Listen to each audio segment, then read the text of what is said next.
Hi everyone. So today we'll be discussing about the FIR. FIR as given in the BNSS. अभी इसका section 173 है and earlier इसका 154 of the CRPC होता था. So without any time waste, chapter 13 में है ये आपका बेयर एक्ट में. तो first of all देखा जाए तो ये जो बेयर एक्ट एक्सप्लेन अगर मैं इस वीडियो में कर रहा हूँ तो आपका सभी इसमें चीज़ें कवर हो जाएंगे as far as section 173 FIR and information in cognizable cases is concerned. तो सबसे पहले जब हम स्टार्ट करें तो यहाँ पे है every information relating to the commission of cognizable offence irrespective of the area where the offence is committed. Now इतना अभी मैं यहाँ ब्रेक लगा रहा हूँ. जितनी भी इंफॉर्मेशन है आपकी कॉग्निजेबल ऑफेंस में, ध्यान रखना भाई यहाँ पे कॉग्निजेबल ऑफेंस लिखा है, नॉन कॉग्निजेबल का नेक्स्ट सेक्शंस में गिवन है. इर्रेस्पेक्टिव ऑफ द एरिया, जो मेरी प्रीवियस वीडियो थी जिसके अंदर मैंने जीरो FIR कवर करी, उसके अंदर you can see that zero FIR में कि इर्रेस्पेक्टिव ऑफ एरिया ही मैंने उसमें हाईलाइट करा था. बेसिकली कोई भी इंफॉर्मेशन है कॉग्निजेबल ऑफेंस.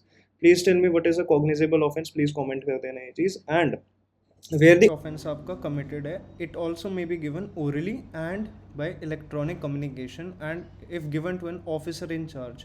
जो ऑफिसर इन चार्ज है वो आपका बेयर एक्ट के एक सेक्शन में डिफाइन किया गया है. नाउ जब आप ओरली दो तो ओरली में वो राइटिंग, जो आपका ऑफिसर बैठा होगा थाने के अंदर, वो क्या करेगा, वो उसे रिड्यूस कर देगा टू राइटिंग. यानी आप अपना नरेट करोगे क्राइम इवेंट जो आपने देखा obviously, and under his discretion and to be read over to the informant. Informant यहाँ पे जो आप बता रहे हो, जो भी इन्फॉर्मेशन दे रहा है, जो भी इन्फॉर्मेशन दे रहा है वो इन्फॉर्मेंट है आपका. और जो भी ऐसी इन्फॉर्मेशन होगी, बल चाहे देखो अब दो तरीक़ों से आप दे सकते हो. एक तो आपकी वो बोल लो आप कि भाई ये क्राइम मैंने देखा, एंड दूसरा एक ये है कि आप खुद ही लिखित में दे दो बेस्ट, और reduce to writing, it shall be signed by the person giving it. अब जब आप इलेक्ट्रॉनिक कम्युनिकेशन में दो तो इलेक्ट्रॉनिक कम्युनिकेशन से it shall be taken on record by him or being signed by within 3 days of the person giving it.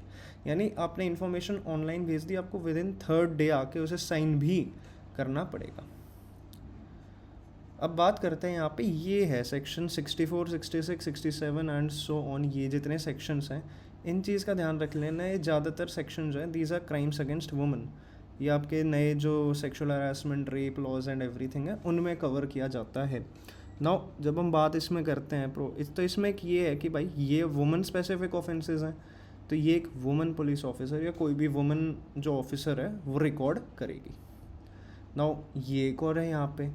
अब ये जो सेक्शन अगर आप देखो BNS में खोल के 354, 67, 68, 69 के जो पर्टिकुलर पार्ट्स है, सब सेक्शन 2, सब सेक्शन 1, तो ये ध्यान रखना कि ये वाले जो है जो मेंटली और फिजिकली डिसेबल्ड अगर वो पर्सन है तो पुलिस ऑफिसर उस पर्सन के रेजिडेंस पे आके वो लेगा या फिर कोई और convenient place of person's choice. Then again जैसे ऊपर है इसमें, copy of the information as recorded under sub section 1 shall be given forthwith free of cost to the informant और ऑफ विक्टिम.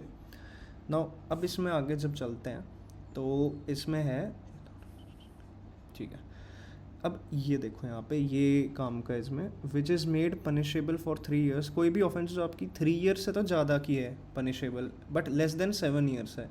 तो ध्यान रख लेना कि जो ऑफिसर इन चार्ज है इस पर्टिकुलर सिचुएशन में, not below the rank of DSP, वो 2 चीज़ें करवा सकते हैं यहाँ पे. सबसे पहले तो वो प्रिलिमिनरी इंक्वायरी करेगा. याद रख लेना भाई, ललिता कुमारी वर्सेस स्टेट ऑफ यूपी इस पे एक इंपॉर्टेंट केस है प्रिलिमिनरी इंक्वायरी पे, बिकॉज उन्होंने ही पहले इस चीज़ का दिया था. इसका रीड कर लेना भाई. एक इसमें है prima facie case for observing in the matter with in a period of 14 days and proceed with the investigation, जहाँ पे एक प्राइमा फेसी केस दिखे. प्राइमा फेसी का वैसे लीगल मीनिंग होता है on the face of it. Now अब ऐसा भी, अब देखो भाई बात तो हम इंडियन पुलिस की ही तो कर रहे हैं, तो ये भी होता है करप्शन, हमें पता है कितना होता है. पॉइंट ये नहीं है, पॉइंट ये है कि भाई वो कभी कभार आपकी क्या कहते हैं FIR फाइल करने से ही मना कर देते हैं. आपकी जो FIR है वो दर्ज करने से ही मना कर देते हैं. तो आपको 2 चीज़ें करनी है. सबसे पहले राइटिंग और पोस्ट लेके SP ऑफ पुलिस के पास चले जाना है, ठीक है. एंड अब वो 2 चीज़ें कराएगा. वो जो 2 चीज़ें कराएगा वो मैं येलो में मार्क कर रहा हूँ कि वो पहले क्या करेगा, इन्वेस्टिगेट करेगा या तो खुद से या फिर एक police officer subordinate to him, यानी अगर SP है तो वो किसी कंस्टेबल से, हेड कंस्टेबल से करवा देगा. And such officer shall have all the powers of officer in charge as well. Basically अब ये जो दूसरा है ऑफिसर, उसके बारे में आप बात करिएगा कि उसको हम पावर्स प्रोवाइड करेंगे एन ऑफेंस फिलिंग में, जिसमें आप दोबारा 175(3) जो अगला सेक्शन है उसमें होगा। तो दिस वाज योर क्या कहते हैं FIR बेसिक्स।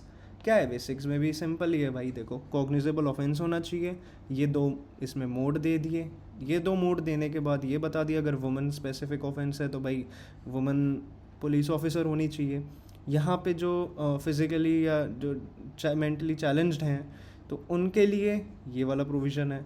अब यहाँ पे ये कॉपी वाली चीज़ बड़ी इंपॉर्टेंट है, ये फ्री ऑफ कॉस्ट हमें देनी है। इट शोज़ कि भाई हमारा जो जस्टिस सिस्टम है वो इवॉल्व हो चुका है। एंड विदाउट प्रेजुडिस की जब हम यहाँ बात करते हैं तो भाई DSP वाला चीज़ आ गई, इसमें बस ये ऑफेंस का ध्यान रख लेना, ये मैं ब्लू में मार्क कर देता हूँ यहाँ पे, ठीक है। ये दो चीज़ें करनी है। एंड फाइनली यहाँ पे हमारा एनी पर्सन जिसको, तो भाई पहले SP के पास जाएगा, और अगर मान लो SP भी मना कर दे तो मजिस्ट्रेट के पास जाएगा, जिसका सेक्शन 175 के अंदर गिवन है। बेसिकली 173, 174, 5, 6 ये काफ़ी सारे they form a part of a much broader law. तो ये है अभी FIR। एंड अगर वीडियो अच्छी लगी तो भाई लाइक शेयर कमेंट ये सारी चीज़ें कर देना। Thank you.